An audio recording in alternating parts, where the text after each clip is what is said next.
Ano dito, Champions League tayo today. Kasi nasungkin ng NU Lady Bulldogs ang pagkapanalo matapos na mabawi ang titulo sa UAAP Season 86 Women's Volleyball. Nakuwagiho sila sa Game 2 laban sa USC Golden Tigresses. Ulitin ko lang, wagiho sila laban sa USC Golden Tigresses. Pinaparinig ko lang sa producer namin. At para pag-usapan ang kanilang redemption secrets and preparation, kasama natin live ang NU Lady Bulldogs. Good morning! Go, go, go! Kasi dati nung nag-sportscaster ako for basketball, ang chante ba, who let the dogs? Yun pa rin ba? Yun pa rin! Kasi 20 years ago na. Pero ang galing. I really wanna be able to ask you guys because I know you're such rock stars. But syempre, hindi ako maunang magtanong. Ikaw muna, Jess. Nick, kamusta yung muna championship experience? Finally, ang tawag nyo nga sa this season is redemption season ninyo. Na nagawa ninyo, na-attain ninyo. Ano yung naging sekreto ng NU to do that? Kahit sino, go. Eliza, Bella, Sheena, go. Nakahiyang pa sila. Ang natapag sa court. Natapag sa court, pero pagdating Yours, yours. I think yung naging secret is yung kung paano talaga namin gugustuhin yung every game. And yung,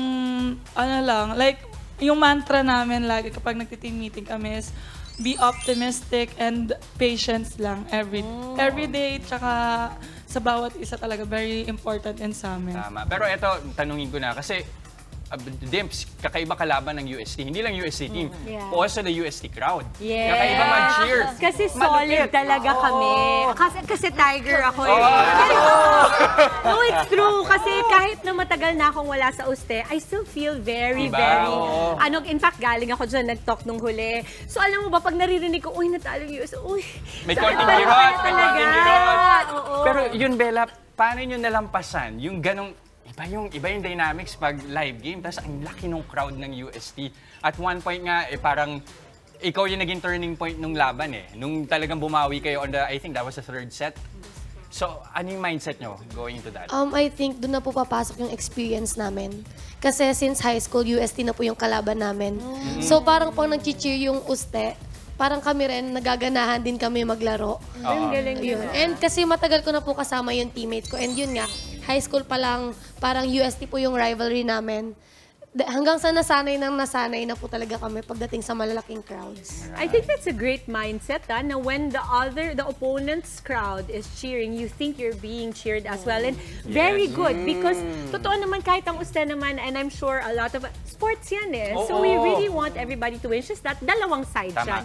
Pero ito, I'm so interested kasi two-time best opposite spiker. Hindi one time, two-time. And finals MVP ang na-receive mo during the game. Ano yung best strategy ng grupo nyo this season? Kasi every season, iba-iba yan, diba? And it shifts because magkakaiba ng motivation for this year. For this year, anong palagay mo? For this season? Siguro yung hard work talaga namin. Kasi nagsistart talaga siya sa training. So, parang during training pa lang, dapat binibigay na agad namin yung best namin para pagdating sa game, hindi na kami magkukulang and hindi na kami masasayangan na dapat binigay namin yung best namin. Nung time na yun. Yun po. Yung binanggit mo parang hard work, so talagang team effort siya. Pero ikaw, Sheena, kasi ikaw yung, gusto ko tatanungin, ikaw yung nag-deliver ng championship point this season. As an individual player naman, how did that make kinabahan ka ba? Na parang, ito na yung, di ba? Ito na yung chance ko. Yes po, actually, kinabahan ako kasi last point pa yun. And for me naman po, since na-injury po kasi ako last season, so super satisfying kasi ako yung last point na para makuha yung championship. So it's really an honor din po. Actually, naging meme ka pa Hindi, naging meme siya kasi hindi siya sure kung na-check ba yung bola o hindi. Tapos tinanong ko po yung player ng UST na check ball ba talaga? Ano sabi niya? Ay, thank you. Kasi umamin siya. Umami naman, kaya ka naman thank you. Ang cute reaction niya.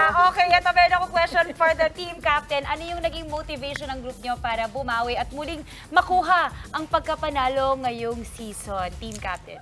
Yung naging motivation namin, nag-start yun ng Shakey's League po namin talaga. Doon pa lang talaga nag-mindset na kami na this league kailangan namin talaga yung quality ng performance namin.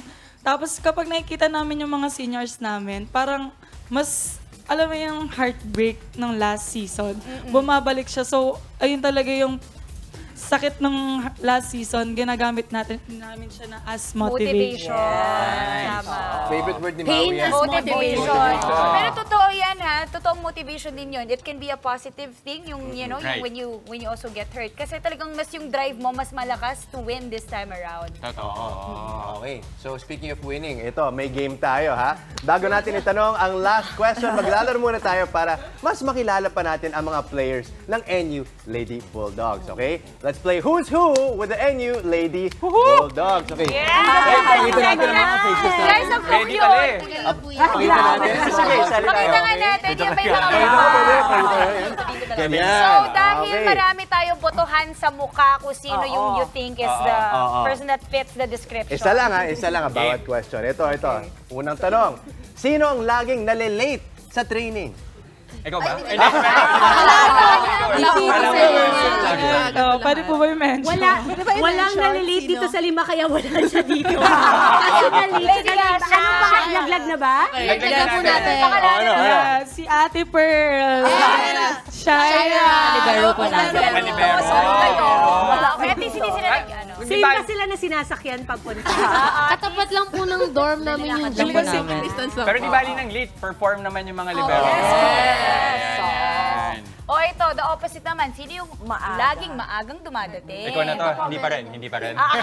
Siyempre, team captain. Ay, alam ka!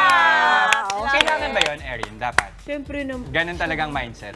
Nasanay na lang po talaga. Tsaka yung roommate ko po kasi gutom siya ng maaga. So, ginigising Yun pala yung magkaroon ng roommate Pero na may laging pressure din gutom. ba bilang team captain to really always be the first one, laging mas ahead ka sa lahat? I think yung always be the first one, parang gusto ko lang mag-set ng example lang na ready to train, parang kailangan magsipag talaga, gano'n. Oo, I think it's really important to have a good leader talaga. Pero yung training yung ano. Parang cheer nila pero parang hindi din.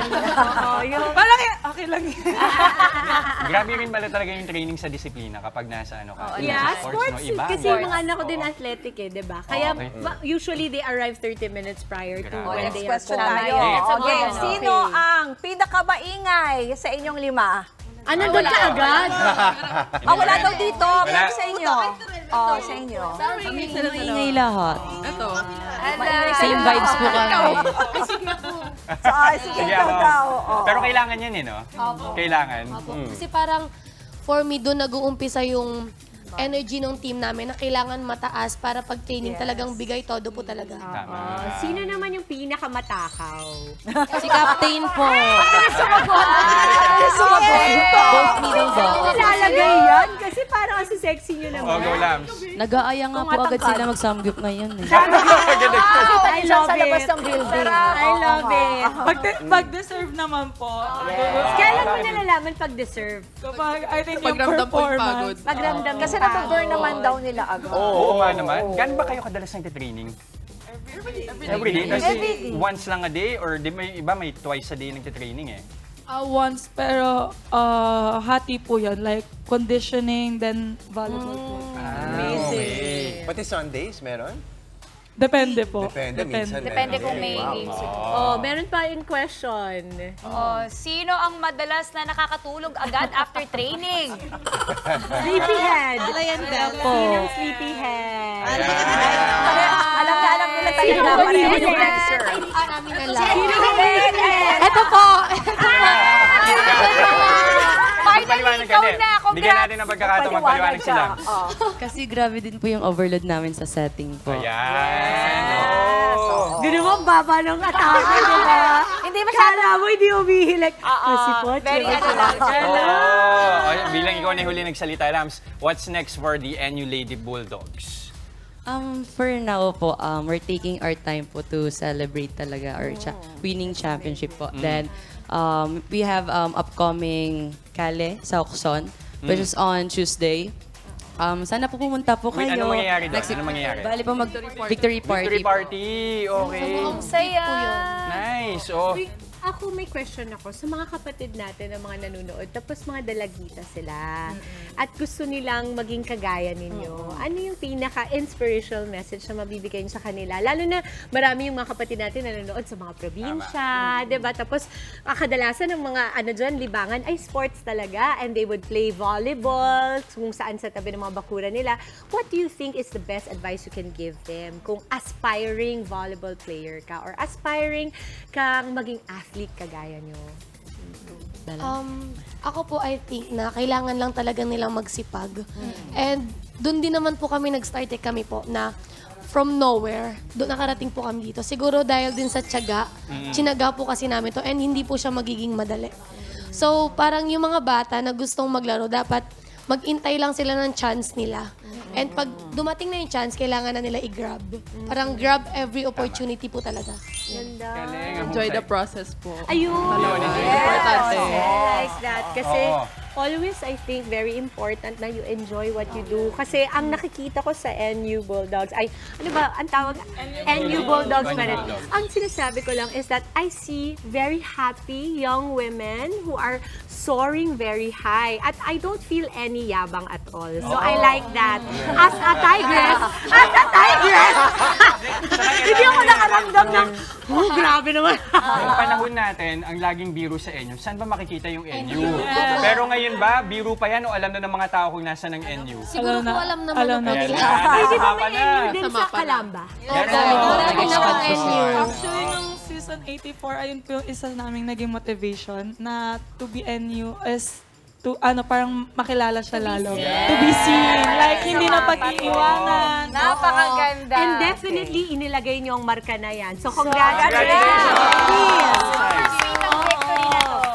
Mga kapatid, Maui David po. Simula ng inyong araw na may alam at may pakialam sa mga may init at umaaksyong balita sa bansa. Para maging una sa balitaan, mag-subscribe at mag-follow sa social media pages ng News 5.